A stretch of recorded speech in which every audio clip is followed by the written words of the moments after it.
ناظرین، آج ہم سنانے جا رہے ہیں ایک ایسے نبی کی داستان جنہوں نے دنیا کے سب سے بڑے ظالم بادشاہ فرعون کے سامنے کھڑے ہو کر کلمہ حق بلند کیا۔ وہ نبی جنہیں اللہ نے لاٹھی دی تو وہ اژدہا بن گئی، سمندر کو حکم دیا تو 2 حصوں میں بٹ گیا۔ جی ہاں، یہ ہے اللہ کے عظیم پیغمبر حضرت موسیٰ علیہ السلام۔ حضرت موسیٰ علیہ السلام کی پیدائش مصر میں ایک وقت آیا جب فرعون نے ایک خواب دیکھا کہ بنی اسرائیل میں سے ایک لڑکا پیدا ہوگا جو اس کی سلطنت کا خاتمہ کرے گا۔ اس نے حکم دیا کہ ہر نومولود لڑکے کو قتل کر دیا جائے۔ ایسے وقت میں اللہ نے حضرت موسیٰ علیہ السلام کو جنم دیا۔ آپ کی والدہ نے اللہ پر بھروسہ کیا اور اللہ کے حکم سے ننھے موسیٰ کو ایک صندوق میں ڈال کر دریائے نیل میں بہا دیا۔ اللہ کی قدرت دیکھیے، وہی صندوق فرعون کے محل کے قریب جا رکا۔ فرعون کی بیوی آسیہ جو نیک خاتون تھی نے بچے کو دیکھا اور کہا، یہ بچہ میری آنکھوں کی ٹھنڈک ہے۔ یوں دشمن کے گھر میں موسیٰ علیہ السلام کی پرورش ہونے لگی۔ حضرت موسیٰ علیہ السلام محل میں بڑے ہوئے مگر دل ہمیشہ بنی اسرائیل کے ساتھ جڑا رہا۔ ایک دن آپ نے دیکھا کہ ایک قبطی فرعونی قوم کا ایک آدمی ایک بنی اسرائیلی پر ظلم کر رہا تھا۔ موسیٰ علیہ السلام نے اسے بچانے کے لیے ہاتھ مارا اور وہ قبطی مر گیا۔ یہ خبر پھیل گئی۔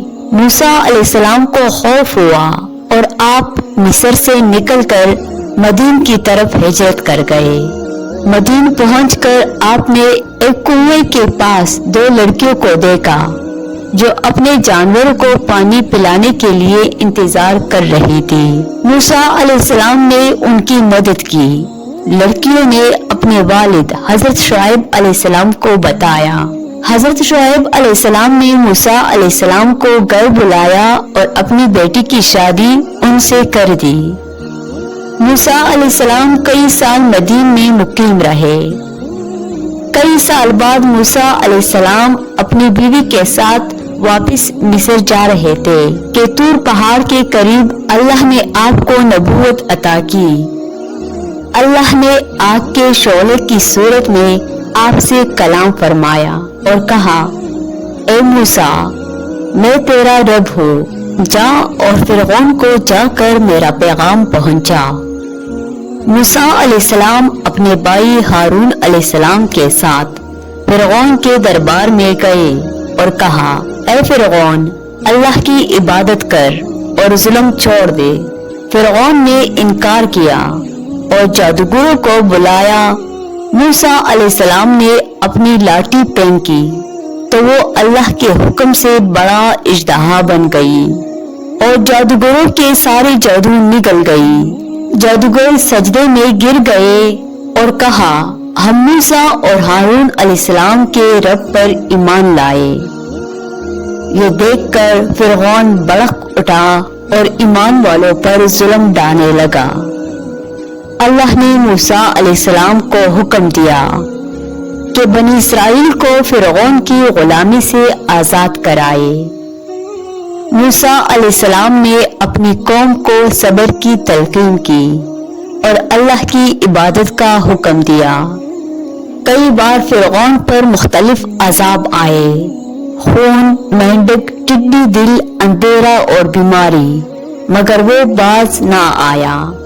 آخر کار اللہ نے حکم دیا کہ بنی اسرائیل گھبرا گئے، مگر موسیٰ علیہ السلام نے کہا، ہرگز نہیں، میرا رب میرے ساتھ ہے، وہ مجھے راستہ دکھائے گا۔